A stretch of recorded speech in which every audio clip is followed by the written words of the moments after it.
కోటి రూపాయలు ఖర్చు చేసి ప్రభుత్వ పాఠశాలలో చదువుతున్న వేల మంది పిల్లలకు షూ నేను కొనిస్తే శానిటరీ ప్యాడ్ల పైసలు అక్షరాల 74 కోట్ల రూపాయలు ఈ ప్రభుత్వాలు పేద విద్యార్థులకు ఖర్చు చేయకుండా మిగిల్చుకున్నాయి ఎమ్మెల్సీ తీన్మార్ మల్లన్న. శానిటరీ ప్యాడ్ల డబ్బులు తిన్నటువంటి పరిస్థితి 74 కోట్ల రూపాయలు నేను అసెంబ్లీలో బయట పెట్టాను. ఆడబిడ్డల సోమారి ఎవరుంటారు?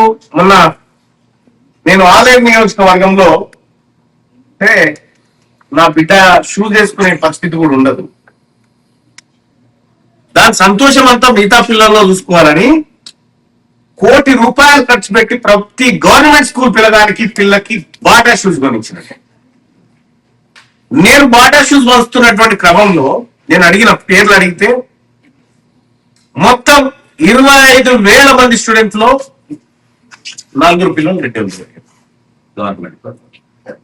ఎవరి శానిటరీ పైసలు ఉన్నట్టు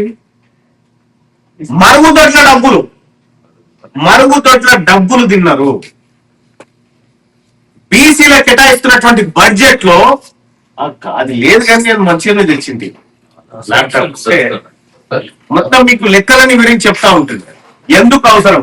ఇలా తెలంగాణ రాష్ట్రంలో తీన్మార్ మల్లన్న చేసింది ఈ లెక్కలు ఇప్పటి వరకు ఎవ్వడు బయట పెట్టలేదు.